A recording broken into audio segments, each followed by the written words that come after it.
Chapter 1. The quiet that breaks everything. Mandy Reynolds used to believe silence was a gift. After a day filled with boardroom debates, data projections, and the constant hum of people wanting something from her, the quiet of home felt like a deep breath she didn't know she'd been holding. It usually came wrapped in small, familiar comforts. Soft jazz drifting from the kitchen, the scent of roasted vegetables or garlic and butter, Sean's voice murmuring to one of the kids as he negotiated bedtime like a diplomat brokering peace. That Thursday, the quiet was wrong. It met her at the door like an unanswered question. Mandy balanced her purse on one shoulder, her laptop bag on the other, while her daughter chattered about a story Grandma had read aloud earlier that afternoon. Her son clutched Mandy's leg, already half asleep, his thumb tucked into the corner of his mouth. Mandy nudged the door closed with her foot, expecting, without consciously thinking it, Sean's footsteps, his smile, the way he always seemed genuinely happy to see her, even after 5 years of marriage. Nothing happened. No music. No clink of dishes.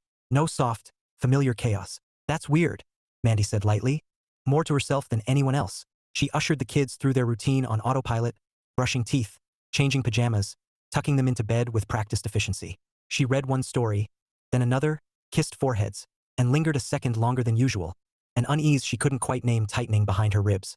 When she stepped back into the living room, the quiet pressed closer. Her eyes swept the space, cataloging details the way she did at work when something didn't add up.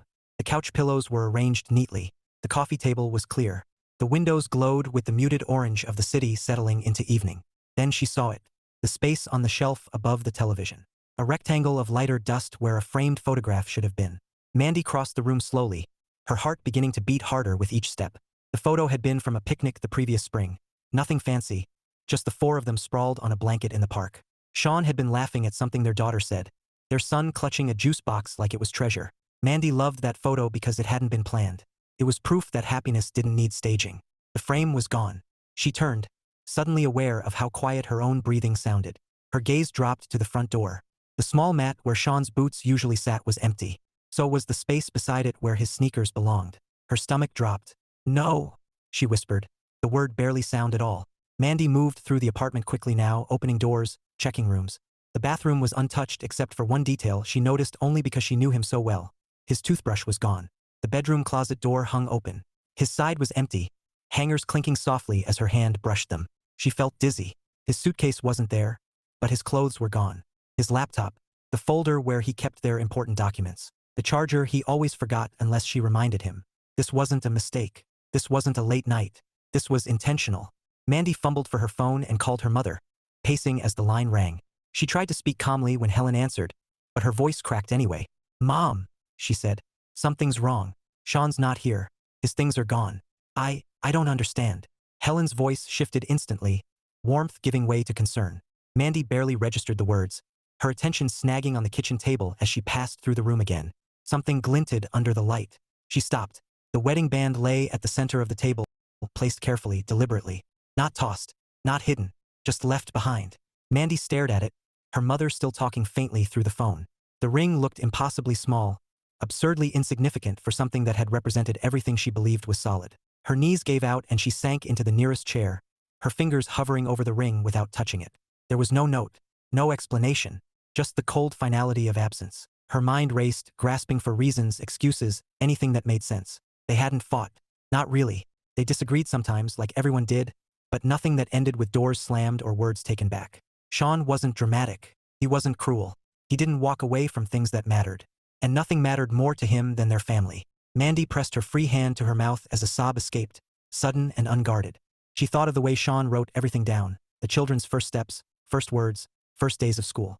The quiet pride he carried, the way he loved them with a devotion that felt almost reverent. This didn't fit the man she knew. Fear crept in next, cold and sharp. Fear for him. Fear for herself. Fear for the children sleeping down the hall, unaware that their world had just tilted. She didn't know yet that this silence had been engineered, that it had roots in a conversation she'd never been part of, that the man who left behind his ring had done so believing he was protecting the people he loved most. All Mandy knew was that the quiet she once cherished had shattered her life. And somewhere, deep beneath the panic and grief, a different certainty began to form. She would find him, no matter how far he thought he had gone. Chapter 2, Absence Has a Shape. The police officer was kind in the way people were kind when they didn't know what else to be. He sat at Mandy's dining table with a small notebook, his voice calm, his posture deliberately non-threatening. He asked questions she answered automatically, as if reciting facts might somehow summon Sean back into the room. "Name," Age, height, job, last known location. Any history of conflict? He asked gently. Mandy shook her head. No, none. The word echoed too loudly in her own ears. When he left, promising to be in touch, the apartment felt even emptier for having briefly contained another adult presence. Mandy stood in the doorway after he was gone, staring at the place where his shoes should have been, as if the outline of absence might solidify into something she could hold. The children sensed the shift before she said anything. Her daughter asked why Daddy wasn't home. Her son toddled through the apartment, calling his name with the confidence of someone who believed love was a guaranteed response. Mandy swallowed hard and knelt, smoothing her daughter's hair. Daddy had to go on a trip, she said, choosing the lie that hurt least. He loves you very much. It wasn't untrue. It just wasn't complete. The days that followed blurred into a strange, suspended reality. Mandy took a leave from work she didn't remember requesting. Her mother moved in temporarily, her presence a quiet balm. Meals appeared without Mandy noticing how they were made. Laundry folded itself. The children were cared for, loved, distracted. At night, when the apartment finally slept, Mandy didn't. She lay on her side of the bed, staring at the ceiling, replaying every conversation she and Sean had shared in the weeks before he disappeared. She searched for signs, hesitation, withdrawal, something she'd missed. But Sean had been, thoughtful, present. The same man who brewed her coffee exactly the way she liked it, who listened more than he spoke, who loved with a steadiness that had once felt unshakable. The ring remained on the kitchen table. She couldn't bring herself to move it. On the third day, her father came by. Ronald Baker arrived carrying a box of pastries and his trademark easy smile, the one that had charmed investors and interns alike for decades. He hugged Mandy carefully, like she was something fragile he didn't want to break. "Sweetheart," he said softly, "I can't imagine how hard this is." Mandy nodded, accepting the hug without leaning into it. She watched him interact with the children, his warmth genuine, his laughter easy. If there was guilt in him, it was buried deep. They sat together after, coffee growing cold between them. "He'll come back," Ronald said with confidence. "Men do strange things sometimes. Midlife panic, pressure." Mandy frowned slightly. "Sean doesn't panic." Her father chuckled, waving a dismissive hand. "Everyone does, eventually." Something in his tone, too casual, too certain, prickled at her. Mandy said nothing, but the unease settled in quietly, like dust. After he left, her mother lingered in the kitchen. "You okay?" Helen asked, her voice gentle. Mandy hesitated. "Do you think Sean ever felt out of place?" she asked finally. "With my family. With my life." Helen considered this. "He was different from us," she said carefully, "but not lesser. He knew who he was." Mandy nodded, a knot forming in her chest. That was exactly what she'd loved about him. On the fifth day, Mandy hired a private investigator. She didn't tell anyone at first.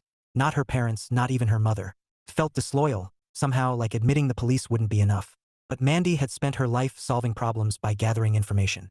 Not knowing was unbearable. The investigator was discreet, efficient, and expensive. Mandy paid without flinching. "If he doesn't want to be found," he warned, "this could take time." "I have time," Mandy said. "I don't have patience." That night, she finally moved the ring. She slipped it into the small wooden box where Sean kept important things. Spare keys, folded notes from the kids, a faded ticket stub from their first date. The box smelled faintly of cedar and aftershave. Mandy pressed her fingers against the lid before closing it, a silent promise forming without words. She would not let this be the end. In the quiet moments, folding laundry, washing dishes, memories ambushed her. Sean sitting cross-legged on the floor, patiently helping their daughter learn to tie her shoes. Sean rocking their son at 3 in the morning, whispering nonsense just to hear himself speak into the dark. Sean laughing with her father over terrible jokes, unbothered by status, untouched by insecurity. The idea that he had left willingly clashed violently with everything she knew about him. On the 7th day, Mandy returned to work. The office greeted her with subdued concern. No one mentioned Sean unless she did. Her father gave her space, which somehow felt more suspicious than comfort. She buried herself in numbers, in projections, in meetings where logic still worked the way it was supposed to. Data didn't vanish without explanation. Systems didn't collapse without cause. People apparently did. That afternoon, her investigator called. "I have something," he said. Mandy's heart stuttered. "Where is he?" "Not where you'd expect," he replied. "He's keeping a very low profile. No bank activity. No phone usage. He's off the grid." "Why?" she asked, her voice tight. There was a pause. "I don't know yet." When the call ended, Mandy sat very still. Sean had disappeared deliberately, not because he didn't love them, but because he was afraid. The realization landed with quiet force. Sean didn't run from responsibility. He ran toward it.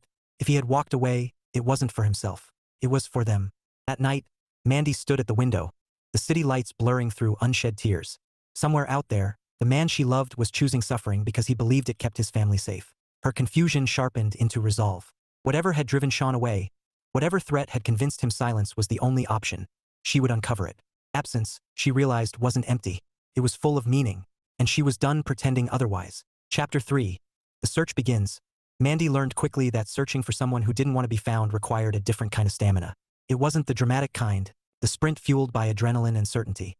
It was quieter, slower, built from spreadsheets, burner phones, and conversations held in low voices behind closed doors. It was the endurance of waking up every morning with the same unanswered question and choosing, again, not to let it hollow you out. The private investigator's name was Louis Hart. He was in his late 50s, graying at the temples, with the kind of careful manners that suggested he'd seen more than he ever volunteered. Their first in-person meeting took place in a neutral office space downtown. All beige walls and anonymous art. "He's being deliberate," Louis said, tapping a pen against his notebook. "No digital footprint. No financial trail. He knew what he was doing." Mandy folded her hands together to stop them from shaking. "That doesn't sound like him." Louis looked up at her. "It sounds like someone who was scared." That word again.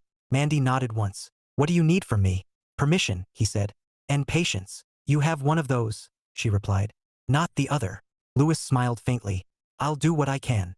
What Mandy didn't say, what she barely let herself think, was that she'd spent her entire adult life solving complex problems by assembling the right team. This was no different. She quietly retained a second firm, then a third. Redundancy wasn't paranoia, it was strategy. Her assistants thought she was preparing for a hostile takeover. In a way, she was. At home, she became a master of appearing normal. Breakfasts were cheerful. Homework was supervised. Bedtime stories were read with warmth and exaggerated voices. She laughed at the right moments, nodded when her daughter explained the intricate politics of preschool friendships, pretended not to notice when her son tried to hand his favorite toy to an empty space beside her. At night, after the apartment finally settled, Mandy sat at the kitchen table with her laptop open and a cup of tea gone cold, reviewing reports that said very little in a lot of words.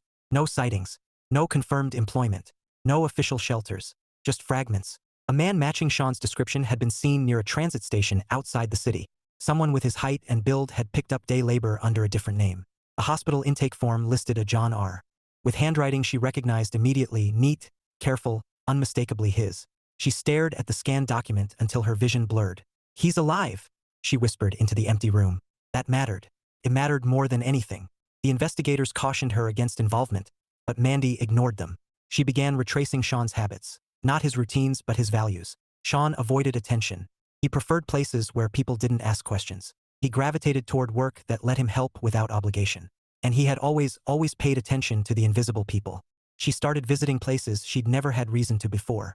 Community kitchens, donation centers, churches with peeling paint and warm smiles. She went without makeup, without jewelry, dressed simply, listening more than she spoke. She didn't introduce herself as Mandy Reynolds, executive heir to a technology empire. She was just Mandy, a woman looking for someone she loved. Some doors closed, others opened just enough. One afternoon, as rain streaked the city into gray lines, Mandy sat on a wooden bench outside a community center, watching volunteers hand out soup. A man about Sean's age passed by carrying a crate, his shoulders hunched against the cold. Her heart leapt before her mind caught up. It wasn't him. She pressed her palms together, breathing through the disappointment until it dulled to something manageable. This was the rhythm now: hope, correction, resolve. Her phone buzzed as she stood. It was Louis. "I think I know where he is," he said without preamble. "Or at least where he's been staying." Mandy closed her eyes, the relief sharp enough to sting. "Tell me." "There's a camp on the outskirts," he continued. "Unofficial. People come and go. He's keeping his head down. Volunteering. Blending." "That sounds like him," she said softly. Louis hesitated. "If you go to him, it could spook him." "I'm not asking permission," Mandy replied. "I'm asking for directions." The drive took longer than she expected. The city thinned, buildings giving way to stretches of land that felt forgotten rather than empty. Mandy parked where Louis had instructed and continued on foot, the sound of traffic fading behind her. The camp wasn't what she'd imagined. It wasn't chaotic or threatening. It was quiet, makeshift shelters arranged with care. A few people talking softly, someone strumming a guitar with missing strings. She moved slowly, her heart pounding so loudly she was sure everyone could hear it. Then she saw him. Sean sat near a fire barrel, sleeves rolled up, hands steady as he fixed something small and broken for a woman watching with tired gratitude. His hair was longer, his face leaner, but his posture, slightly forward, attentive, was unmistakable. Mandy stopped walking. For a moment she just watched. This was the man who had memorized their children's laughter. who had loved her without hesitation or expectation, who had walked away from everything because he believed it was the only way to keep them safe. Tears slipped down her cheeks, unbidden and unstoppable. Sean looked up. Their eyes met. Shock crossed his face first, then disbelief, then something like panic. He stood abruptly, the object falling forgotten at his feet. Mandy, he said, her name barely more than breath. She crossed the distance between them in seconds. I found you, she said, her voice breaking. I told you I would. He reached for her, then stopped himself, hands curling into fists at his sides. You shouldn't be here. You don't get to decide that anymore, she replied gently. They stood there, surrounded by strangers who pretended not to see, the weight of 3 months pressing down on them both. I never stopped loving you, Sean said hoarsely. I know, Mandy said. I know. She didn't touch him yet. She let him have his space, his dignity. Love wasn't a trap. It was an invitation. Come with me, she said quietly. We'll talk. No secrets. Sean swallowed, looking past her toward the road, toward the life he'd abandoned to protect. I was trying to keep you safe, he said. I believe you, Mandy answered without hesitation. That was when his shoulders sagged, the fight draining out of him.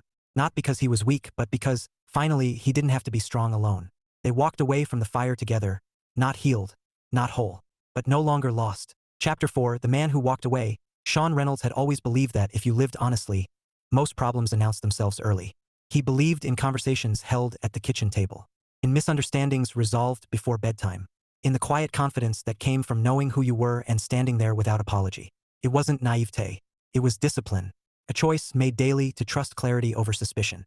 That belief fractured on a Wednesday afternoon in Ronald Baker's office. Sean hadn't been summoned. That, in hindsight, should have been his first warning.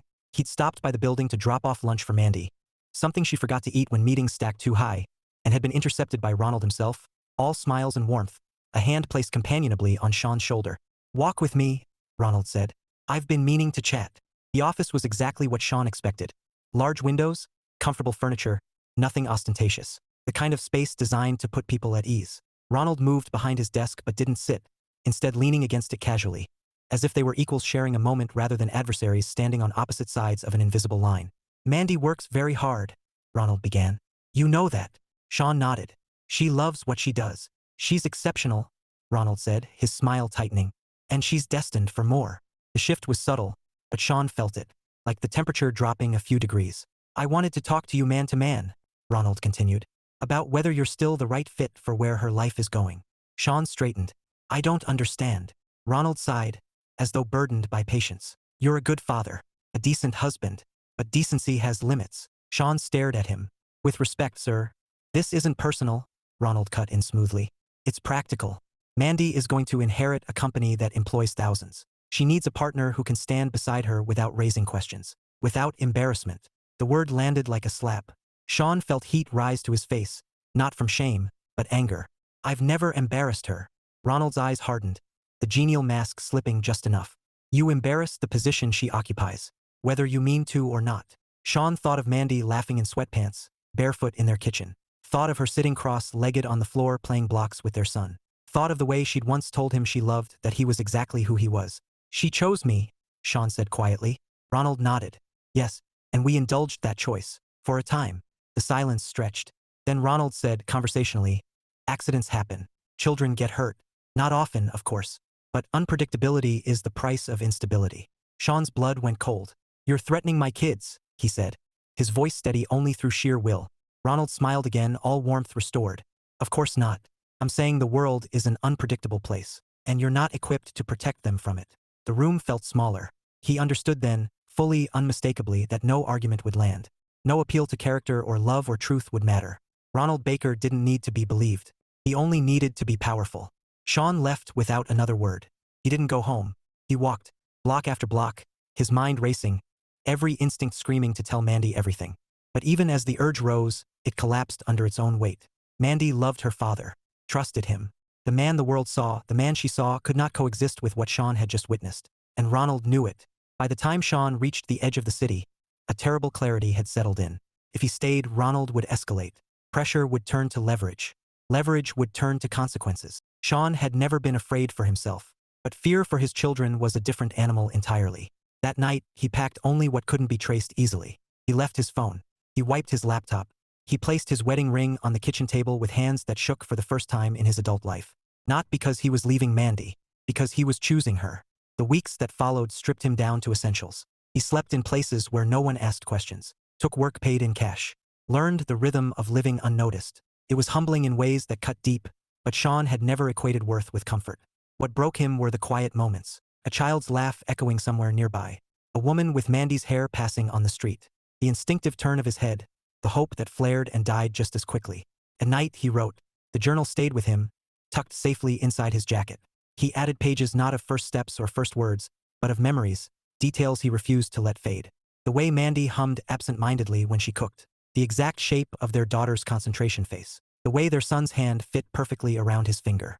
He told himself this was temporary. That pain had an expiration date. That love could survive distance if it was built on truth. What he hadn't planned for was being found. When he looked up from the fire barrel and saw Mandy standing there, real and shaking and unmistakably her, the ground shifted beneath him. All his careful sacrifices unraveled in an instant. She shouldn't have been there. He should have protected her better. And yet, relief flooded him so fast it left him dizzy. When she said she believed him, something inside Sean broke open, the fear and isolation spilling out at last. He hadn't realized how much he needed that belief until he had it.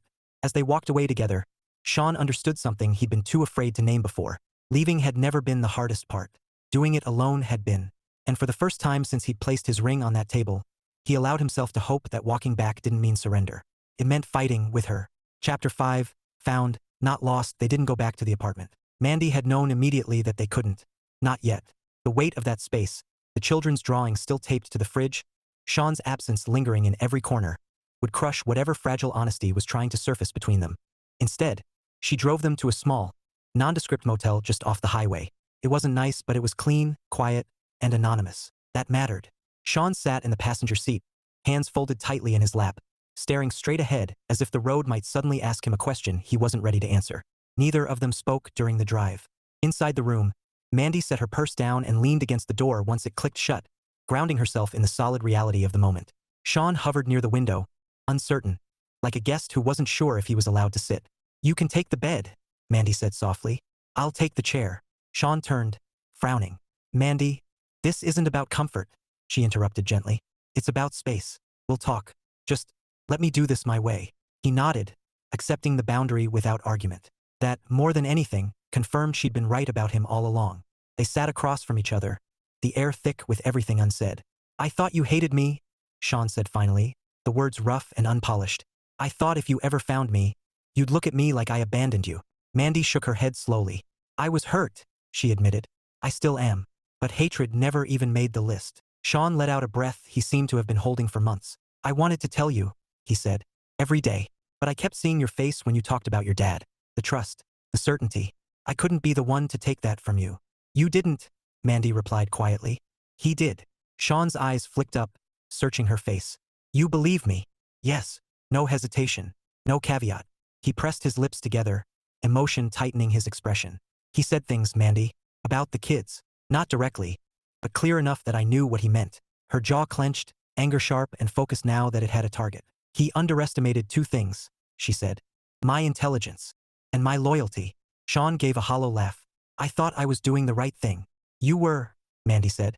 You just shouldn't have had to do it alone. Silence settled again, different this time. Less heavy. More honest. I found your journal, Mandy said suddenly. Sean froze. You what? Not right away, she added. A few weeks after you left. I didn't know it existed before that. He closed his eyes briefly. That was private. I know, she said. I didn't read it all. Just enough to understand that you never stopped being their father. Or my husband. His shoulders sagged, the last of his defenses giving way. I missed them, he whispered. Every day. I kept thinking about how our daughter scrunches her nose when she's concentrating. How our son laughs before he finishes the joke. Mandy's eyes burned. They missed you too. Sean looked up sharply. Do they hate me? No, she said firmly. They think you're on a trip. A stupid lie I'll have to undo. But one that kept them from hurting before we had answers. He nodded, swallowing hard. I never meant to make things harder for you. I know, Mandy said again.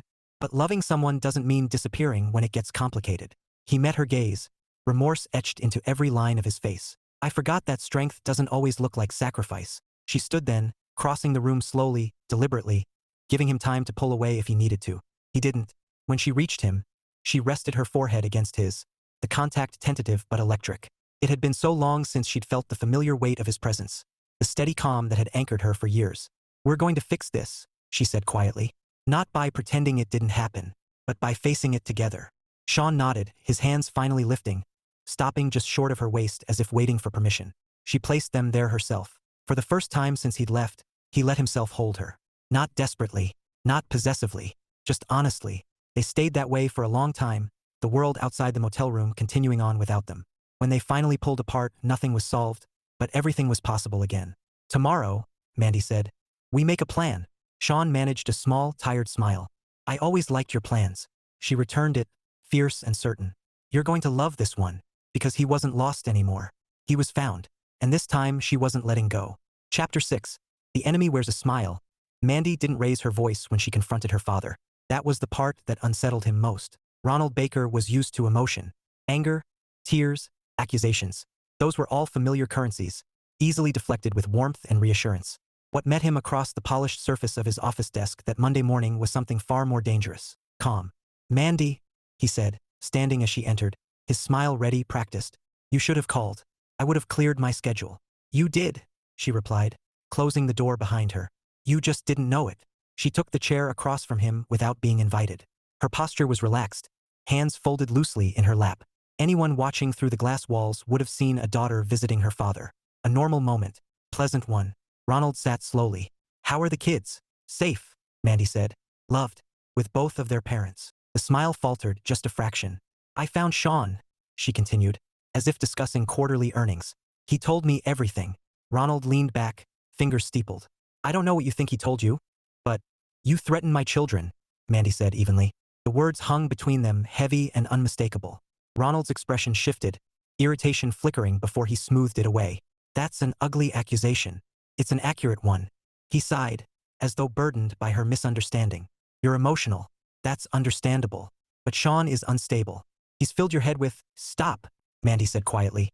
The single word cut through him more sharply than shouting ever could. "You raised me," she went on. "You taught me how to analyze risk, how to listen for what isn't said." Sean didn't exaggerate. He didn't dramatize. He repeated your words exactly as they landed. Ronald studied her, recalibrating. "You always were perceptive," he said. "That's why this is so disappointing." Mandy smiled then, not warmly, but with clarity. "There it is. Everything I've done has been for you," Ronald insisted. "For your future. For the company." "No," Mandy replied. "You did it for control. And you underestimated me." She stood, pacing slowly, deliberately. "You thought Sean was expendable. You thought love was a phase I'd outgrow. What you forgot is that I don't abandon things that matter when they become inconvenient." Ronald's jaw tightened. "You're choosing him over your legacy." "I'm choosing my family," Mandy said. "Which you threatened." He stood abruptly. "You're being dramatic." "No," she said. "I'm being precise." She turned to face him fully now, her voice still calm, but steel threaded through every syllable. "You will step back. From me. From my marriage. From my children. You will not contact Sean. You will not imply, suggest, or insinuate anything about my family again." "And if I don't?" Ronald asked coolly. Mandy met his gaze without flinching. "Then I will do what you taught me to do when someone becomes a liability." Silence. For the first time in her life, Ronald Baker looked at his daughter and saw not a successor, but an equal. "You wouldn't," he said, not entirely certain. "I already have," Mandy replied. "Legal counsel. Independent board conversations. Documentation. I've learned from the best." She picked up her purse and moved toward the door. "You can still be my father," she added, pausing. "But you will never again be the man who decides what I deserve." When she left, she didn't look back. Sean waited in the car across the street, hands gripping the steering wheel like it might float away if he let go. When Mandy emerged from the building, he exhaled sharply, relief flooding him. She slid into the passenger seat and closed the door. "It's done," she said. Sean studied her face. "What does that mean?" "It means he knows," Mandy replied. "And more importantly, he knows that I know." Sean shook his head, a mixture of awe and disbelief. "You didn't have to do that alone." "I didn't," she said, reaching for his hand. "I carried you with me the whole time." He squeezed her fingers gently. "I spent months thinking I wasn't enough for your world." Mandy turned toward him fully. "My world is you. The rest is just infrastructure." That earned a quiet laugh from him, soft, real, the sound she'd missed most of all. Later that evening, they returned home together. The children met Sean at the door with shrieks and tears and accusations of abandonment, that dissolved into laughter within minutes. Sean knelt, arms full, his face breaking open with joy so intense it hurt to witness. Mandy stood back for a moment, watching. This was what her father had called an embarrassment. She tucked the thought away, smiling. That night, after the children finally slept, Sean and Mandy sat at the kitchen table, the same place where the ring had once waited like a full stop. Sean placed it back on his finger with hands that no longer shook. "I should have trusted you," he said quietly. "And I should have noticed sooner," Mandy replied. "We're even." He smiled. "You're terrifying when you're calm." She laughed. "You married into that." They leaned into each other, tired but unbroken. The enemy still wore a smile somewhere in the city. But Mandy Reynolds had learned something important. Power only worked when people believed in it. And she believed, completely, in the man sitting beside her. Chapter 7. Choosing each other again. The house felt different with Sean back in it. Not louder, though there was more laughter, but fuller, like a space that had been holding its breath and finally exhaled. Mandy noticed it in small, almost ridiculous ways. The way the hallway light was turned off again because Sean hated wasting electricity. The way the coffee tasted better, even though she knew she'd made it herself. The way the children moved through the apartment with an ease that had been missing for months, as if some internal compass had finally realigned. They didn't pretend nothing had happened. That was the unspoken rule they both followed.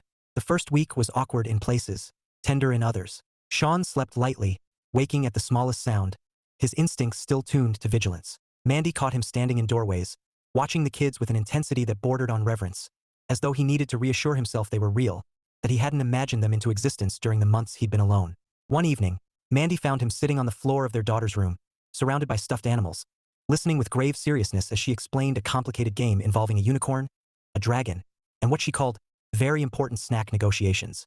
"You have to promise not to leave again," their daughter said suddenly, her voice small but firm. Sean's chest tightened.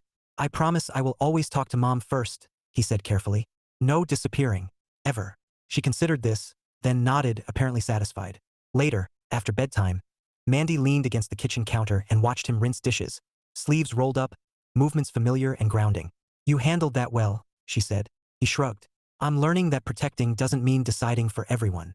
Mandy smiled softly. "That's been a hard lesson for a lot of men in my family." He glanced at her, something thoughtful passing through his expression. "Are you okay?" It was a simple question, but it landed with weight. "I'm angry," she admitted. "Not all the time, not even most of the time. But when it comes, it's precise." Sean nodded. "I'm angry too, mostly at myself." "Don't," Mandy said gently. "You did the best you could with the information you had." He set the dish towel aside and leaned against the counter beside her. "I should have trusted you to believe me." "Yes," she agreed. "You should have." He winced slightly, then smiled. "Fair." They laughed quietly, the sound easy and shared. At work, Mandy moved with renewed clarity. She delegated more, documented everything, shifted her father out of daily decision-making without spectacle or confrontation. The board accepted the changes with minimal resistance. Competence, Mandy had learned, disarmed people faster than drama ever could. Ronald didn't call. That was fine. One afternoon, Sean showed up at Mandy's office unannounced, holding a paper bag. "I come bearing lunch," he announced, peeking into her doorway. Her assistant raised an eyebrow. "Should I schedule these drop-ins?" Mandy grinned. "No, they're essential." Sean handed her a sandwich and a small container of cut fruit, arranged with care. "You remembered," she said. "I always remember," he replied simply. They ate together, talking about nothing and everything. About the kids, about a possible vacation somewhere quiet, about how strange it felt to plan again without bracing for loss. That night, after the apartment had settled into sleep, Mandy found Sean on the couch, journal open in his lap. He looked up, hesitant. "I was thinking, maybe I should show you." She sat beside him without speaking. He turned the journal toward her, pages worn soft at the edges. She read entries dated during his absence. Observations, memories, quiet hopes scribbled down like lifelines. There was no bitterness in them, only longing, love, faith that somehow, someday, they'd find their way back to each other. Mandy closed the journal gently. "You don't have to disappear to be devoted," she said. Sean nodded. "I know that now." He reached for her hand, lacing their fingers together. The gesture was small, but it carried the weight of intention. "We're not the same people we were before," he said. "No," Mandy agreed. "We're better informed." He laughed softly. "That's one way to put it." They sat there in the quiet, not the brittle silence of loss, but the comfortable kind that came from being understood. Choosing each other again wasn't dramatic. It was deliberate. It was waking up every morning and deciding that love was worth the conversation, the conflict, the vulnerability. It was trusting that partnership didn't mean protection through control, but strength through honesty. Mandy rested her head against Sean's shoulder, feeling his steady presence beside her. The future wasn't perfect, but it was theirs. And this time, they were walking into it together. Eyes open, hands linked, unafraid of the work it would take to stay. Chapter 8, Home is a Decision. The morning felt ordinary. That was how Mandy knew everything had changed. Sunlight filtered through the kitchen window, catching dust motes in the air. The coffee maker hummed. Sean stood at the counter in socked feet, reading the back of a cereal box with exaggerated seriousness while their son leaned against his leg, offering commentary no one had requested. Their daughter sat at the table, carefully coloring inside the lines for once, her tongue poking out in concentration. It was chaos, mild and familiar. It was home. Mandy watched from the doorway for a moment longer than necessary, committing the scene to memory the way she'd learned to during Sean's absence. She no longer trusted ordinary moments to be permanent by default. She trusted them because she chose to. "Mom," her daughter said without looking up. "Dad makes the milk foam if you shake it too hard." Sean winced. "That was one time. It was educational," Mandy said, smiling as she crossed the room. Sean glanced up at her, returning the smile with something softer, steadier. The months had left marks, fine lines at the corners of his eyes, a thoughtfulness that ran deeper now, but they had also stripped away anything unnecessary. What remained was essential. After breakfast, after backpacks and shoes and hugs that lingered, Mandy and Sean stood together in the quiet that followed the children's departure. The good kind of quiet. "I have a meeting today," Mandy said casually. "Board level." Sean nodded. "Do you want me to worry?" "No," she replied. "I want you to trust me." He smiled. "That I can do." She paused, studying him. "You don't have to prove anything. To anyone. Ever." Sean stepped closer, resting his forehead briefly against hers. "I know. I just want to be present." "You are," she said. "That's the job." At the office, the meeting went exactly as Mandy expected. There were questions. There were concerns framed as curiosity. There was careful language meant to probe without accusing. Mandy answered all of it with data, with composure, with the quiet authority she'd earned rather than inherited. When the meeting ended, one of the board members, a woman who'd watched Mandy grow into her role, caught her as she gathered her things. "You've changed," she said thoughtfully. Mandy smiled. "I've clarified." That afternoon, Mandy didn't return to her desk. She went home. Sean was in the living room, helping their son build a tower that kept collapsing under the weight of its own ambition. Their daughter sat nearby, narrating the process like a sports commentator. "She's ruthless," Sean whispered when Mandy sat beside him. "No mercy for structural failure." "Good," Mandy said. "She takes after me." Sean laughed, the sound easy. Later, when the kids were asleep and the apartment had settled into evening, Mandy and Sean sat on the balcony with 2 glasses of wine. The city stretched out below them like a living thing. "Do you ever think about what could have happened?" Sean asked quietly. Mandy considered this. "Sometimes, but mostly I think about what did." He nodded. "I was so afraid of being the wrong choice for your life." "You were never a choice," she said. "You were the constant." He looked at her then, really looked at her, as if seeing her not as the woman who'd found him or defended him or rebuilt a life around him, but simply as his wife. "I don't want to disappear again," he said. "Not into fear. Not into silence." "Then don't," Mandy replied. "Stay. Argue. Be inconvenient. Be honest." Sean smiled. "That sounds harder." "It is," she said. "That's why it works." They sat together, the future no longer a vague abstraction but a series of decisions they were prepared to make. Together. Mandy knew there would be fallout. From her father. From the world that preferred its stories neat and its hierarchies intact. She no longer cared. Success, she had learned, was not a title or a legacy or a carefully managed perception. It was a kitchen full of laughter. A hand reaching for yours without fear. A family that stayed. Sean reached for her, their fingers intertwining with familiar ease. "I choose you," he said, not as a declaration but as a fact. Mandy leaned into him, resting her head on his shoulder as the city lights flickered below. "I know," she replied. "You always have." And that was the romance of it. Not grand gestures or dramatic sacrifice, but the quiet, deliberate act of choosing each other, every day. Not because it was easy, but because it was home.